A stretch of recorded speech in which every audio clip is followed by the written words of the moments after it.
नमस्कार। आप देख रहे हैं सशक्त भारत न्यूज। हमारे साथ आज हैं वरिष्ठ पत्रकार द देसी अड्डा के संपादक राकेश तिवारी जी। इनके साथ हम चर्चा करेंगे सिवान के सदर विधानसभा क्षेत्र की, क्योंकि चुनाव का सीजन चल रहा है।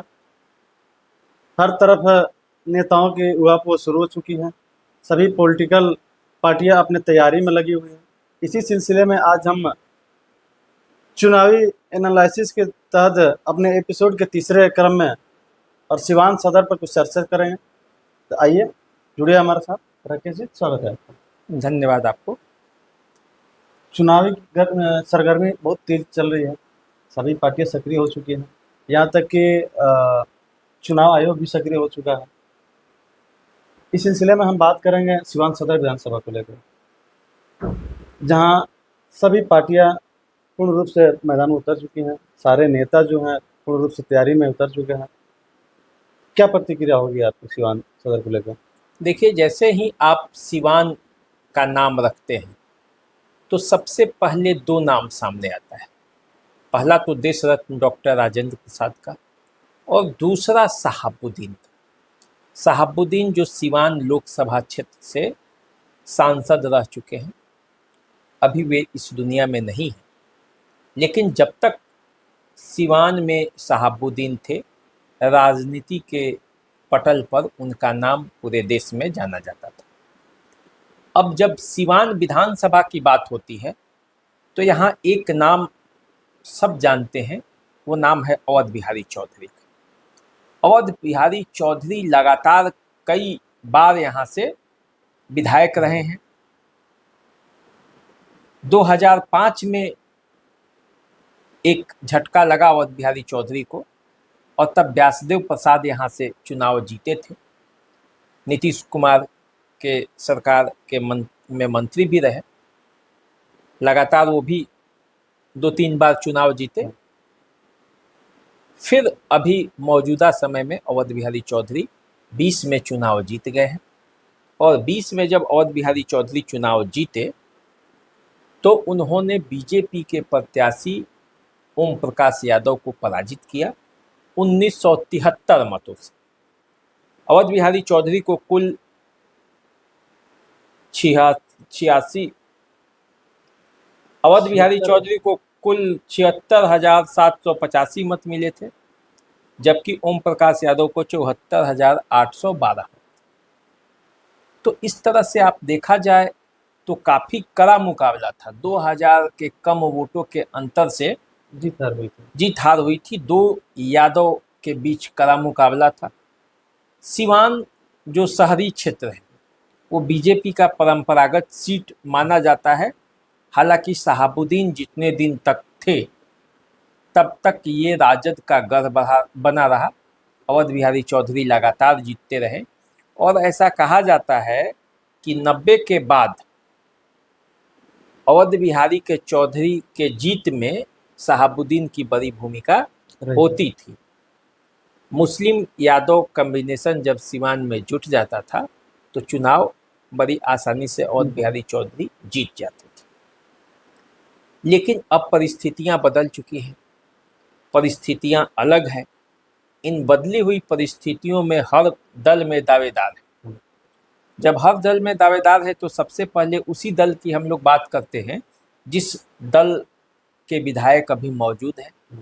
अवध बिहारी चौधरी यहाँ के निवर्तमान विधायक हैं। विधानसभा के अध्यक्ष भी वो थे। आरजेडी में उनका कद इतना बड़ा है, आप समझ सकते हैं। एक समय में जब लालू यादव जेल जा रहे थे तो उस समय चर्चा ये थी कि अवध बिहारी चौधरी कहीं मुख्यमंत्री न बन जाए। इतने कद्दावर नेता हैं लालू प्रसाद यादव के परिवार के, इतने करीबी नेता हैं। मंत्री भी रहे हैं लालू? मंत्री तो कई बार रहे हैं, मंत्री तो कई बार रहे हैं। अब जो स्थिति है उस स्थिति में अवध बिहारी चौधरी पिछला लोकसभा चुनाव हार चुके हैं, तीसरे नंबर पर चले गए थे। तो उनका राजनीति में कितना पकड़ है ये सबको पता है। लेकिन अब जो आरजेडी का टिकट इस बार मिलना है उसमें ऐसा नहीं है कि केवल अवध बिहारी चौधरी ही दावेदार है। अवध बिहारी चौधरी तो पहले दावेदार माने जाएंगे आरजेडी के, लेकिन उनके साथ ही अनवारुल हक ये दावेदार हैं। दरबार सिनेमा परिवार से आते हैं और दरबार सिनेमा के बारे में आप जानते हैं, उसे कहा जाता है दरबार परिवार के सांसद भी रह चुके हैं, तो कांग्रेस के बड़े नेता थे। तो उस समय से लेकर अब तक राजनीतिक परिवार की यदि बात करें तो अनवारुल हक जो है, इनकी भी दावेदारी मजबूत मानी जाती है, क्योंकि ये अपने राजनीतिक पृष्ठभूमि को वापस लेना चाह रहा है। वह वापस लेना चाहते हैं। सिवान में जो शहाबुद्दीन के आने के बाद किसी मुस्लिम वर्ग को ये नहीं था कि वो आगे बढ़ के वो राजनीति करे दूसरा कोई, तो अब जबकि शहाबुद्दीन नहीं है, हिना साहब भी लगातार 9 के बाद चुनाव जीती नहीं है, तो अब ये इनकी एक दावेदारी बनती है, ये अपना दावा चाह रहे होंगे। अब देखिए इसी सिवान सीट पर जीवन यादव की दावेदारी है। जीवन यादव कौन है? तो जीवन यादव एक चर्चित व्यक्ति हैं सिवान के, जो जमीन से जुड़े हुए व्यवसाय में उनकी दखल है। सिवान में एक जोरदार दखल है। नगर परिषद के चुनाव जब सिवान में होता है तो उसमें भी ये मजबूत दखल रखते हैं। जो नगर परिषद की जो चेयरमैन है सिम्पी गुप्ता, उनको नगर परिषद अध्यक्ष बनाने में इनकी भूमिका थी। हालांकि कहें कि एक तरह से इन्हीं के चेहरे पर उनको वोट मिला था। हालांकि अब इनमें और सिम्पी गुप्ता में कांटे की लड़ाई है।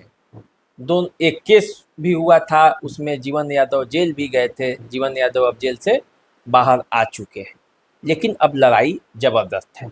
तो जीवन यादव आरजेडी का टिकट चाहते हैं सिवान से। लोकसभा चुनाव में भी लोकसभा का टिकट वो चाह रहे थे, लोकसभा का टिकट नहीं मिला तो वो चुनाव लड़ गए, निर्दलीय चुनाव लड़ गए और वोट भी लाए थे कुछ, लेकिन वैसा प्रभावशाली प्रभाव नहीं रहा था। हालांकि उनके नामांकन में खेसारी लाल यादव गए थे, लेकिन ऐसा वोट नहीं लाए कि वो भीड़ थी जिनके साथ हिसाब से भीड़ थी और जिस तरह से लोग उनके साथ थे, तो उस तरह से वोट नहीं आया। तो देखिए जीवन यादव भी हैं। तो आरजेडी के 3 प्रमुख दावेदार हैं, अवध बिहारी चौधरी, अनवारुल हक और जीवन यादव। सिवान से ये तीनों आरजेडी खेमा से आप मान के चलिए। इसके अलावे भी कई लोग हैं, छोटे बड़े कई नेता हैं जो आरजेडी का टिकट चाहते हैं, लेकिन अब वो परिस्थितियों पर निर्भर करता है कि क्या उन्हें मिलेगा नहीं मिलेगा। क्योंकि अवध बिहारी चौधरी की यदि इतनी मजबूत पकड़ लालू प्रसाद यादव और तेजस्वी यादव के पास है तो फिर टिकट तो उनको मिल ही जाएगा। अब देखिए दूसरी बात, इसी सीट से सिवान विधानसभा क्षेत्र से यदि एनडीए की बात करें तो एनडीए में भी कई दावेदार हैं। एनडीए के जो दावेदार हैं उसमें आप व्यासदेव प्रसाद या उनके परिवार के नाम को आप इग्नोर नहीं कर सकते। व्यासदेव प्रसाद 5 से लेकर 15 तक चुनाव जीते हैं लगातार, मंत्री भी रहे हैं, कद्दावर नेता हैं। हालांकि अब वो उम्र के उस दहलीज पे हैं कि वो चुनाव लड़ना उनके बस का बात नहीं है, लेकिन उनके बेटा बंटी कुशवाहा वे चुनाव की तैयारी में जुटे हैं।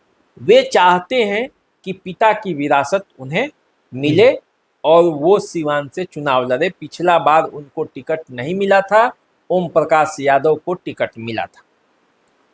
तो एक दावेदार तो वे हैं। बंटी कुशवाहा की अगर बात करें तो युवाओं में एक अच्छी पकड़ भी है। हाँ, युवाओं में अच्छी पकड़ है, लेकिन यहाँ बीजेपी के जो सबसे बड़े दावेदार हैं वो ओम प्रकाश यादव हैं।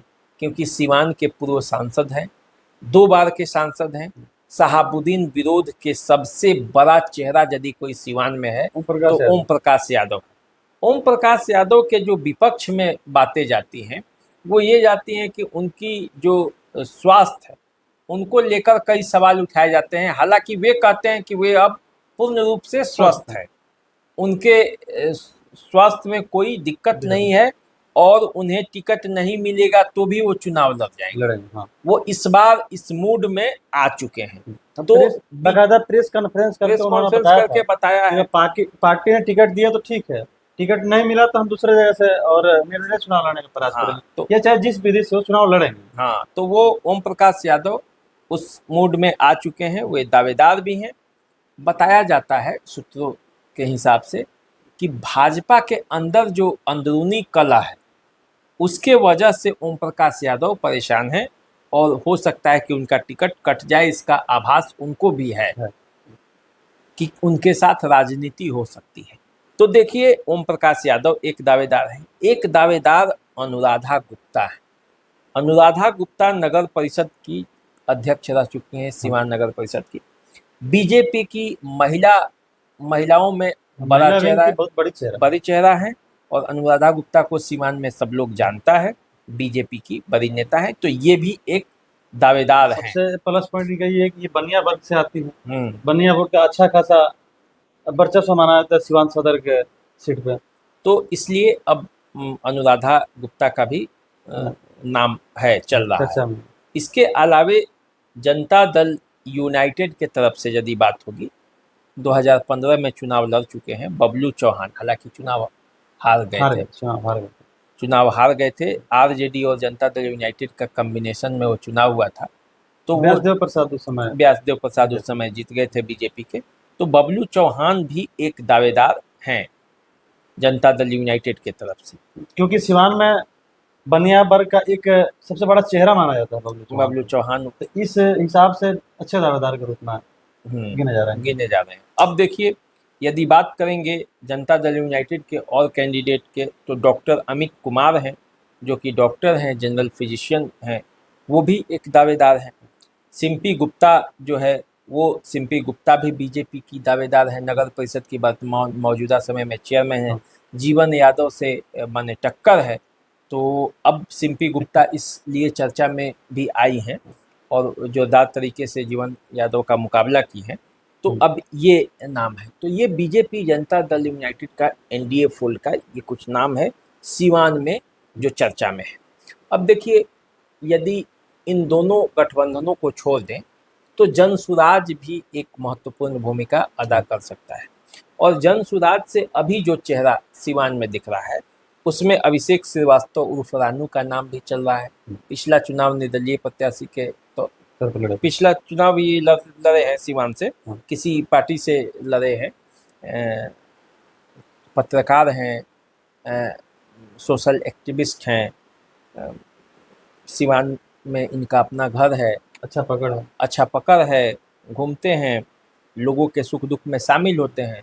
तो अब देखिए अभिषेक श्रीवास्तव का क्या स्थिति बनता है, टिकट जनसुराज से मिलता है या नहीं मिलता है। इसके अलावे इंतखाम अहमद हैं, वो भी एक बड़े नाम हैं जनसुराज के लिए। वे प्रयासरत हैं कि जनसुराज से उन्हें टिकट मिल जाए। अब इसके अलावे जनसुराज से कोई दूसरा बड़ा नाम भी आ सकता है। यदि जो दूसरे दल हैं उसमें से किसी का नाम कटता है तो वो अंतिम समय में वो जनसुराज में शामिल हो सकता है और शामिल होकर टिकट भी ले सकता है। जनसुराज में वैसे लोग भी शामिल हो रहे हैं जिनको ये लग रहा है कि न बीजेपी जनता दल यूनाइटेड से टिकट मिलेगा, न आरजेडी से टिकट मिलेगा, और क्षेत्र में वो चुनाव लड़ना चाहते हैं, लंबे समय से सक्रिय हैं। तो वे भी जनसुराज से जुड़ रहे हैं, जुड़ के वो अपना राजनीतिक पाली खेलना चाहते हैं।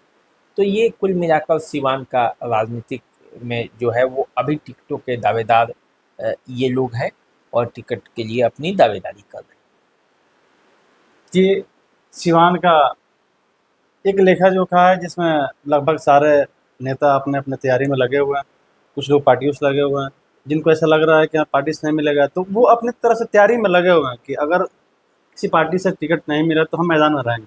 ऐसे तमाम नेता हैं, सब लोग अपना जोर आजमाइश कर रहे हैं। किसके पाले में टिकट जाएगा, कौन चुनाव जीतेगा, ये भविष्य की बात है। आप हमारे साथ बने रहिए, जुड़े रहिए और देखते रहिए। हम आपके लिए हर एक विधानसभा क्षेत्र से ऐसे ही खबर लाते रहेंगे। तब तक के लिए धन्यवाद, नमस्कार।